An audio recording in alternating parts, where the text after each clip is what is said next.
Hello, this is the Happy Way podcast and this is Aoife. Thank you so much for joining me. So today's episode, right, one of my listeners, she lives in another country. She's coming home over the summer to spend a week or two with her family where she grew up, and she's just been mainlining my podcast, and she's like, this is like mentally preparing me for the visit. Like I said, I feel like putting on the Rocky music for what we need to do sometimes when we're going home, where we would have developed dieting issues and eating issues and weight issues, and we might have a mother or aunts who are still very much in it, and it's a free-for-all commenting on women's bodies. It's a free-for-all commenting on your body, commenting on changes, the clothes that are hiding it, showing it off, what you're doing right now. Are you being good or you're being bad? Like comparing notes on a diet, talking about the different diets. And, you know, it's all just basically enabling or something, you know, like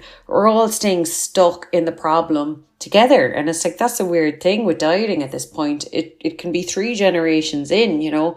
I would have a lot of clients that like their entire family/community goes to slimming clubs or whatever. So they're all really gone past their ideal weight together, and they're all really in a good place, bad place, or I mean good food, bad food mindset with food.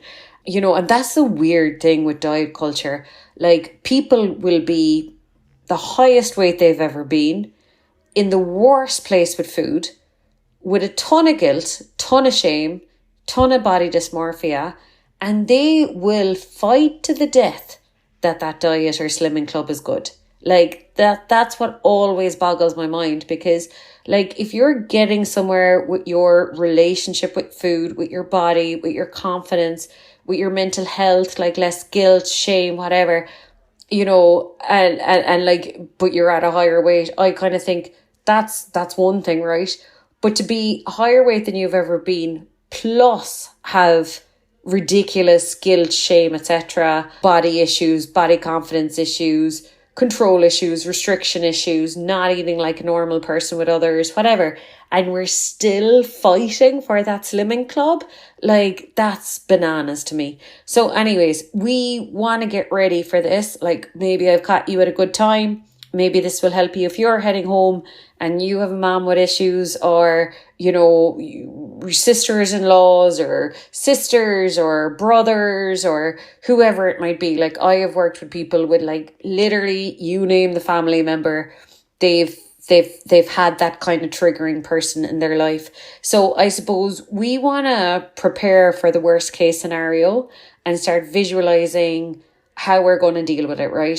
So I suppose the first thing we want to be ready for is, right, you walk in the door and that person does her worst. So I suppose what you want to think about is, what is the worst? What is the worst thing the person could say? So say, with maybe the most common situation, it would be a mother saying like, God, you've put on a bit of weight, you know, or something like that. And so we want to almost pre-rehearse, how are you going to respond to that? How are you going to not let that ruffle your feathers? How are you going to be loyal to yourself, your emotions, your strength, your confidence, and not be pushed over by a comment like that? Because, like, I think getting out of weight problems is a hell of a lot of boundaries.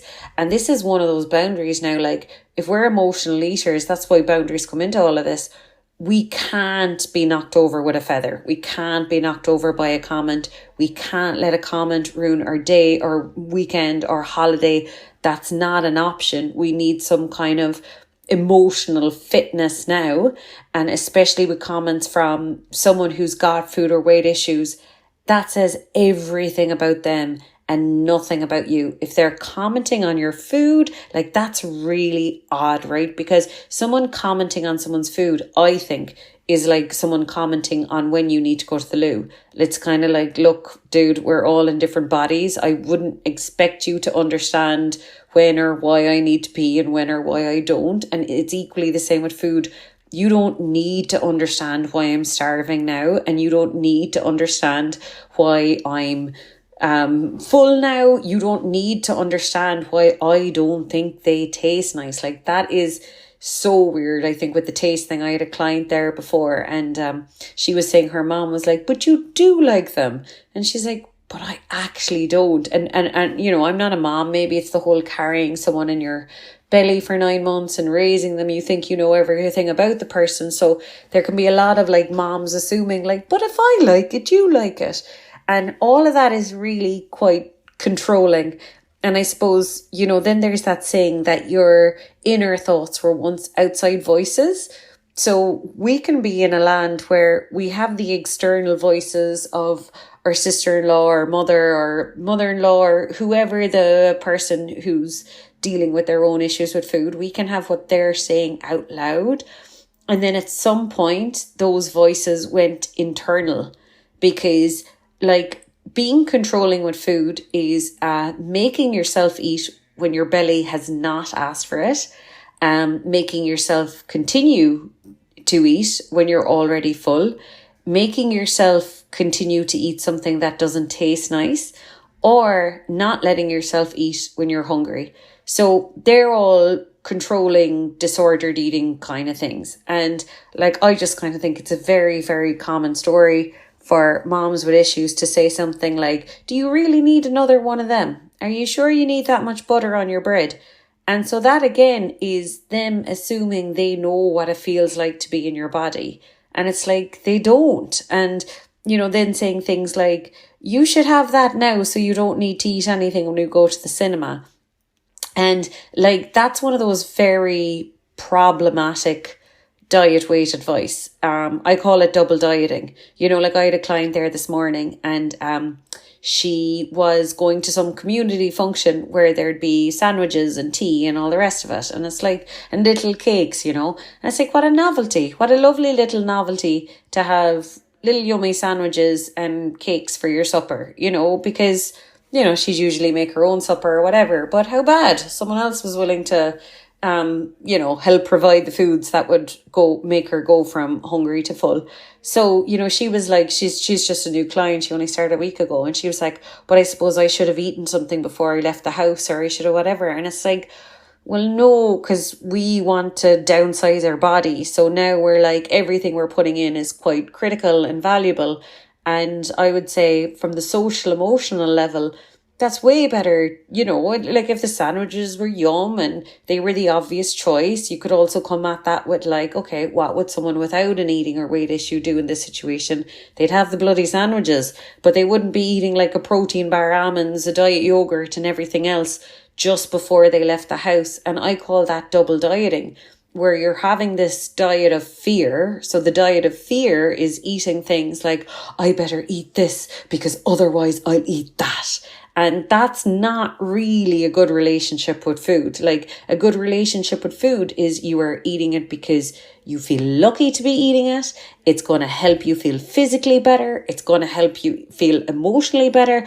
But it's a really bad habit to have a lot of times in the week where we're eating out of fear. We're eating out of like, I better eat this because otherwise I won't be able to control myself with stuff like that. Like that's all kind of us doing mental math on calories and allowed and disallowed, rather than trusting that your body is well aware of the calories in a few sandwiches and cakes. And so you are well able to consciously eat the sandwiches and cake, and you will be prompted by your stomach when you are feeling full. So that was a little bit of a tangent there, but it's just to really just, I suppose, have another big barrier, like a really concrete reason to not fall into your mom's advice, because it doesn't matter what age we are. You could be 60, your mom could be, you could be 70, your mom could be 90. I have one of those clients at the moment actually, and like, you know, her mom isn't that like overpowering, but I've come across a lot of clients with very overpowering moms. And yet again, they are so overpowering and they're so controlling and convincing that they will actually make you think that their opinion on what you should be eating, shouldn't be eating, what weight you should be, is actually more important than your own instincts. And, you know, when we go home and when we're around our, I'm sure there's a word for it, isn't it? Is it like your familial family, or what is it called? You know, the one you were born into anyway. We can really go backwards. We can really regress. we might have made all these moves forward with our self-esteem, our confidence, how we treat ourselves, what we tolerate, what we won't tolerate. And all of that can be really tested when we go home to brothers and sisters and family members and stuff like that. And Wayne Dyer says that your family are your biggest teachers, because really the best teachers are the ones that will not give up on you. And basically your family members and people like your mom, they will press that button again and again and again and again and again until you change your reaction. Like, that's your only hope. You can't get your family to stop pressing buttons in you. You can only work on your reaction to it. So, like, Wayne Dyer says something along the lines of, you know, our families are the ones that could help us become Zen monks, basically, because if you can go from a really, you know, bad reaction or triggered reaction, or your mom says something that makes you feel really in the wrong place with your eating and weight, like, the score to beat there is, how can she say the very same thing in 1 month's time, 6 months' time, a year's time, 5 years' time, and you will have no reaction. In fact, I think the best reaction to have would be like, God love her, you know, for a load of reasons. A, if she's stuck in that diet mentality or that weight problem mindset, or B, she thinks she knows what it's like to live in someone else's body. Like, that's mad shit. Of course she doesn't know how food tastes like to you, or when you're hungry, when you're full. Like, you've totally different bodies, and you know, it's super common as well.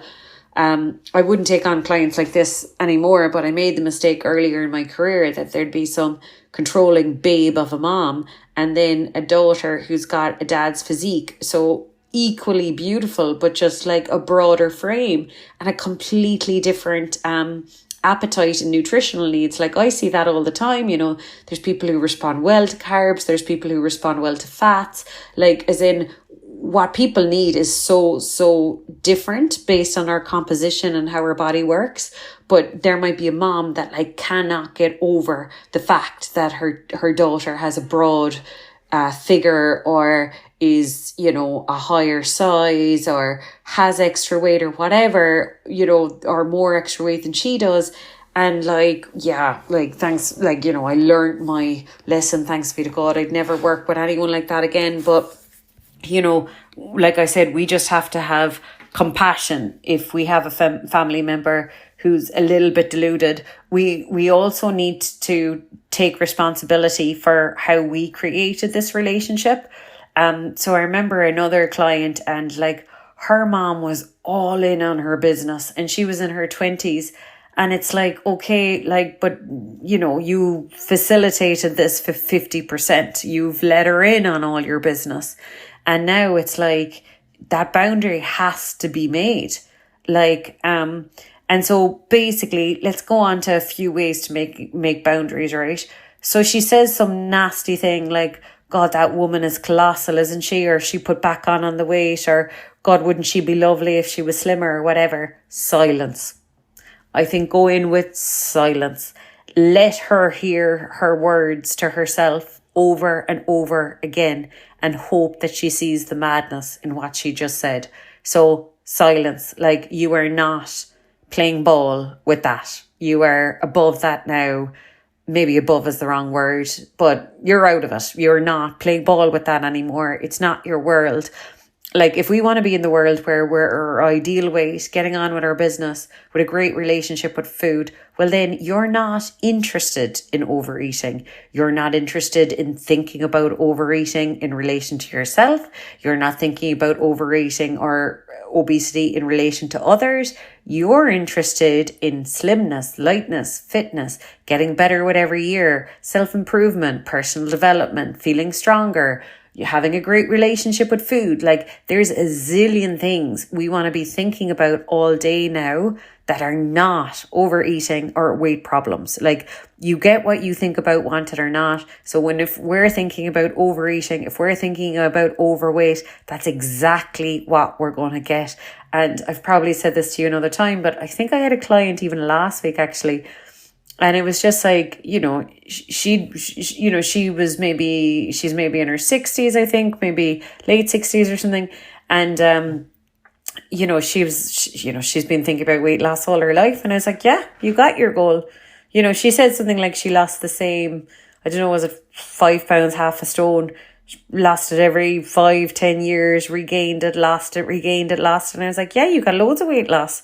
You continuously put yourself in a situation for weight loss. And now it's like, weight loss is a very different goal to becoming a slim person. You don't want weight loss.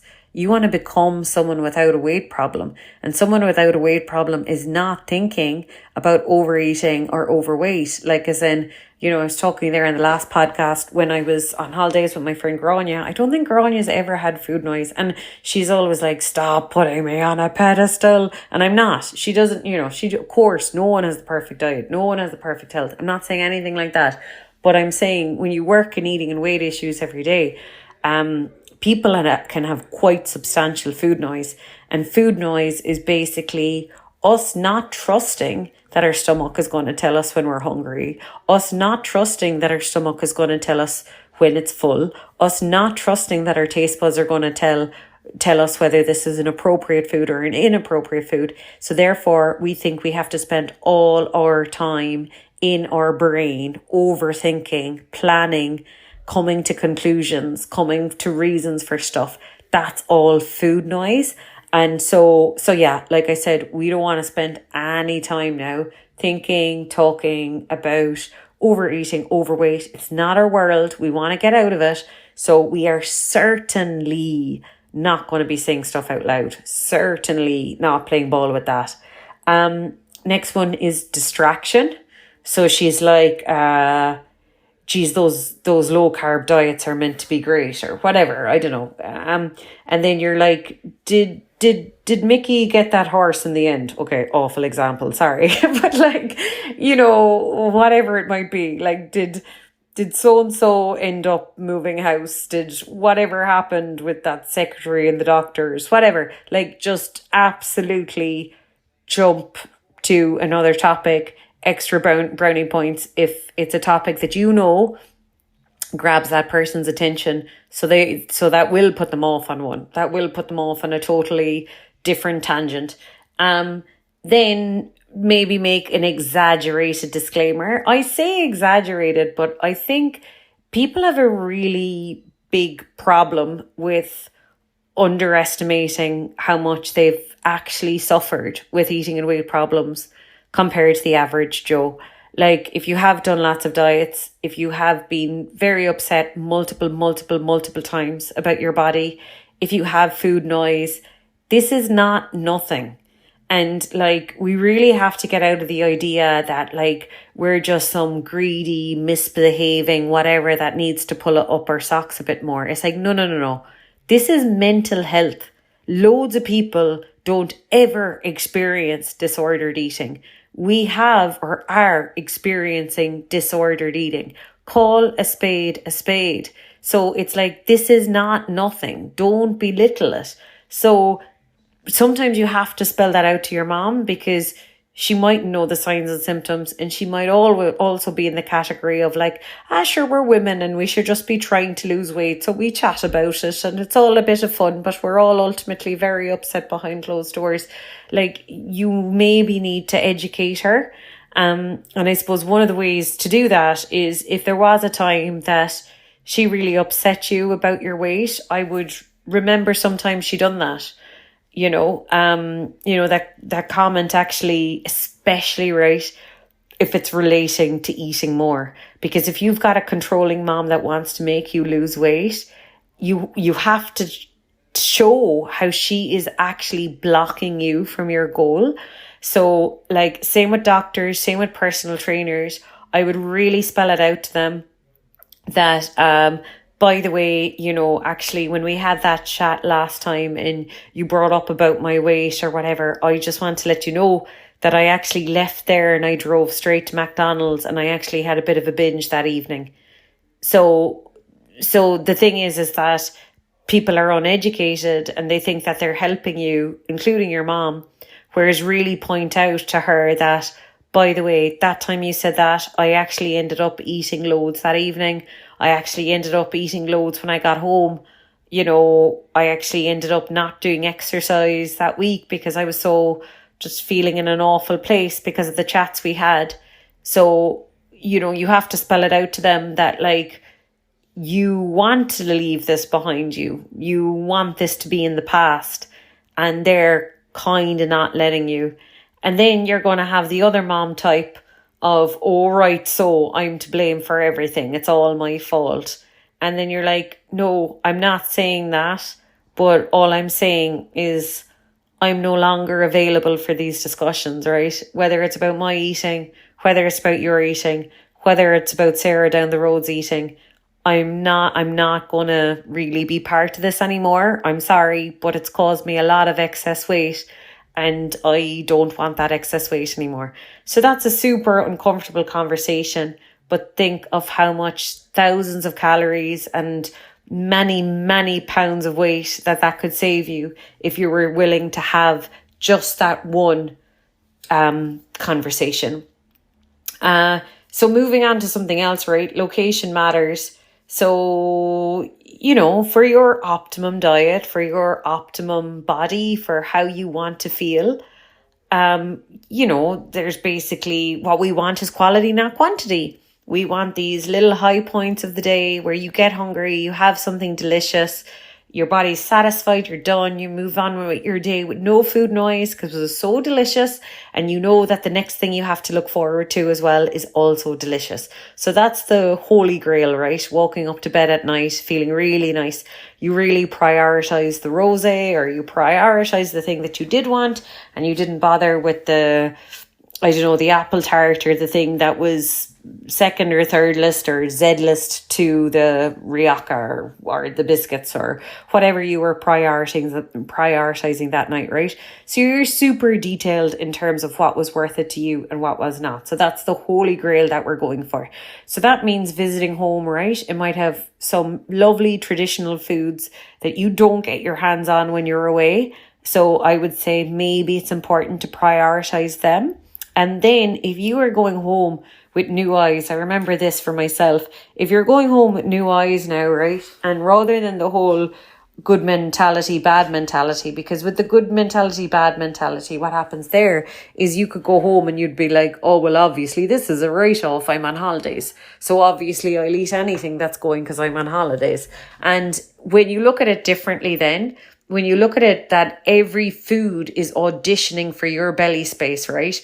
And we have this abundant life where we have money, we have restaurants, we have filling stations, we have friends, we have family. Like, we have a zillion food options every day of our life, and there's only more and better to come. So you don't want to waste your system. You don't want to waste your tummy space on anything that's subpar. So now all the foods that are around at home, rather than looking at them as, are they good? Are they bad? You want to be like, are they worth it? Like, as in, if all of these things are auditioning for my prime real estate, that is my belly. Like, I was talking to a woman this morning and, like, her appetite is super low. And I was like, it's both good and bad, right? Because first of all, eating is lovely. So it's not great crack when we don't need to eat all the time. But I was like, but the good news is your body really, really, really, really, really, really, really does not want to be this weight. If like she has like maybe 2 windows in the day when she's hungry, and sometimes it doesn't take a lot to fill her. So it's like, okay, so that just means your body is dying to get rid of this excess weight.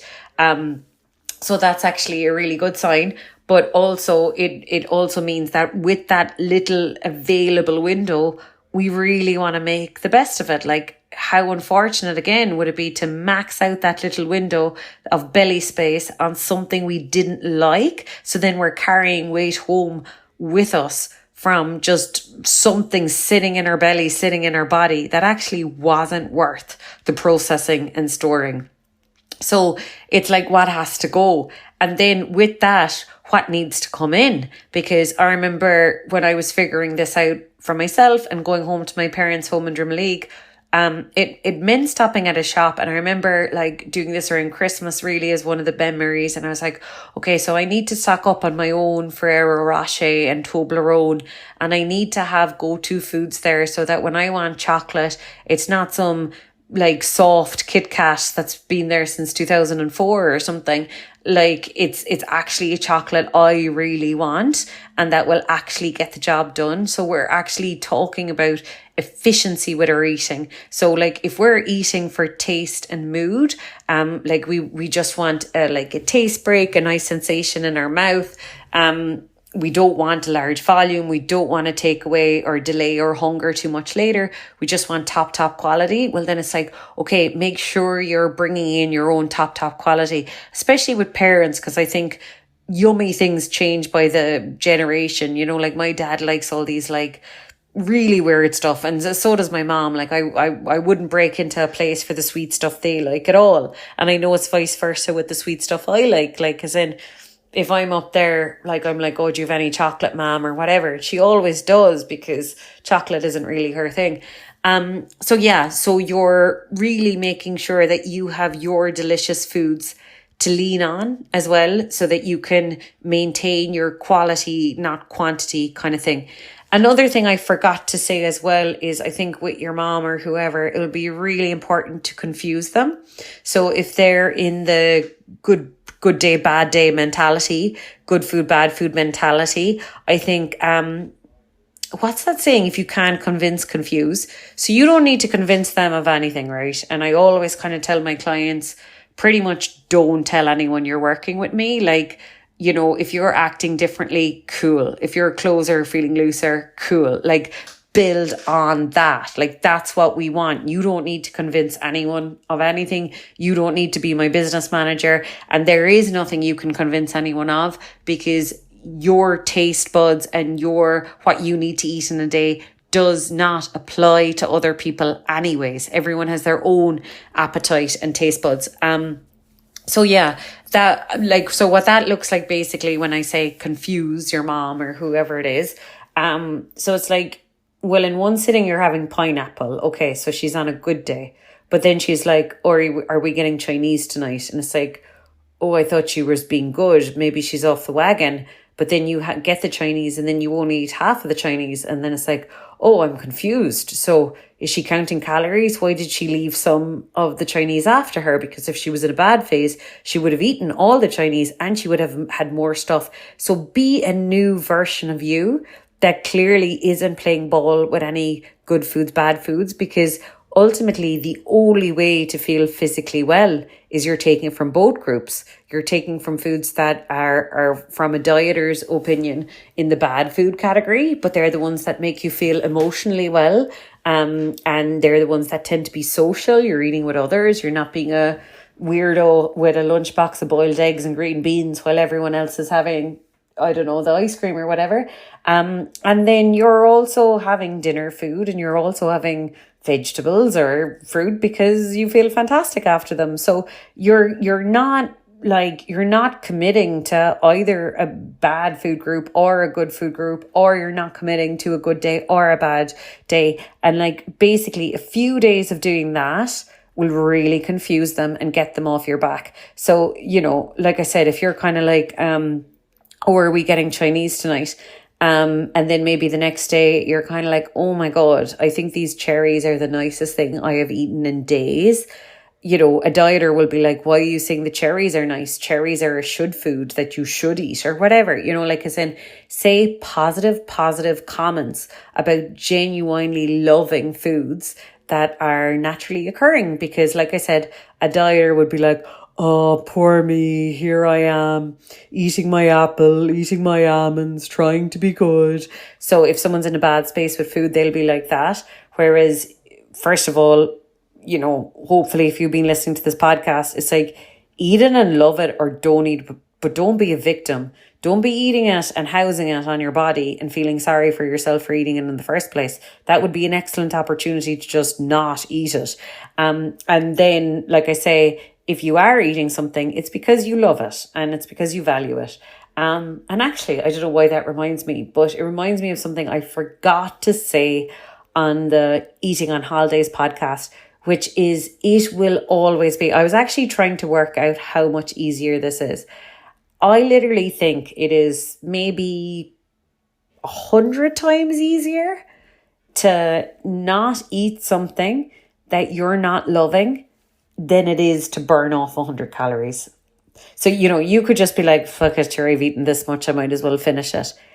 But it's like, how do you know you're going to find the time to burn off 100 calories or 200 calories or 300 calories later in the week? You don't know that. Like when I was in a weight problem, it was just every day was Groundhog Day. It was kind of like, tomorrow now I'll have loads of energy and I'll go for a walk and I'll eat good. Then boom, you get a period, boom, you get a bad mood, boom, you're elsewhere, boom, something else happens. But inevitably something comes that makes you less excited about cutting calories. Because even from survival instincts, why would you ever, it's never a good day to cut calories basically. So it will always be like 100 times easier, I literally think, to just not eat something you're not loving, rather than to try and find ways to burn it off next week. And that's one thing that I really learned going through my own process. I was like, oh, like slim people never need to diet because they don't overeat. So if a slim person is away for the weekend, they're not saying, okay, I'll do the dog on it because on Monday I'll be good. They don't need to be good on Monday because they're not doing the dog on it over the weekend. And equally, they don't need to do the dog on it over the weekend because they're not saying they're going to be good on Monday. They're not committing to being good on Monday at all. Like if we're kind of thinking about food from a mental happiness, enjoyment perspective, obviously you need delicious food on a Monday. I would say you are more likely to need more delicious food on a Monday or a Tuesday or a Wednesday, or after you fly home on a holiday to visit your folks or to visit your family or to visit your country. You're going to be homesick. So you are definitely going to need to have, an allocation of belly space and calories and everything for when you go home and you need to do some comfort eating for your feelings. So, and the same goes if you go on a holiday to Spain or whatever. It's like, yeah, when you go back, it's going to be back to work, and it's going to be back to work with a bang and all the problems and all the rest of it. So it's like, I don't think it's ever the right time to, when you're on holidays or when you're visiting home or whatever, be like, yeah, do you know what, I'll eat whatever and then I'll be good when I come back. So yeah, don't fall into that trap. And the last thing I want to talk about is boredom. It can be boring when we're at home because we're not in our own spot. Like if we're in our own spot, we could be putting on a wash. We could there's always a zillion things to do if you're in your own house. Whereas if you're staying with a family member, you're just kind of a sitting duck and you don't know what to do with yourself. And there might be a bit of boredom. And if you're an emotional eater, you have to be very conscious of that. I would say a lot of us, who knows, we could all be somewhere on the ADHD spectrum that we need stimulation, and that some of our overeating or binge eating is down to low dopamine, and that can happen through boredom. So stay on your toes with that one as well. Catch it early. If you sense a day could be boring, if you sense you could be getting bored, like later is a spot now where you could be getting bored, and really plan in advance basically. So really with comfort eating or emotional eating, sure, it's not about nutrition. With comfort eating, it's like, well, why are you in discomfort anyways? Let's figure out that. And with emotional eating, it's like, well, why are you in the low emotion? Let's figure out that. Like, neither have anything to do with nutrition actually. Hopefully there was a lot in that, and hopefully there was a lot there to help you. The number one thing you'll have to remember as well is be your own cheerleader. You are going to have to coach the bejesus out of yourself. Like the score to beat is that, say if you're at home for 2 weeks, that you are leaving that place feeling as good about yourself as when you arrived. So like I said, this is real resilience training now. Hopefully you can use some of those tactics to shut up your mom. And if you can't, think of the Wayne Dyer thing, that she's just the best trainer you'll ever get, because you'll know you're winning when she says comments like that and you have zero emotional reaction. You will have won. That's you winning. That's like an awesome sign of your growth, improvement, and personal development. So yeah, hope this episode helps. If you have not, by the way, please subscribe, please follow, please give this podcast a 5-star rating, preferably 5 if you're on Spotify. And thanks so much for being here. Okay, talk to you soon.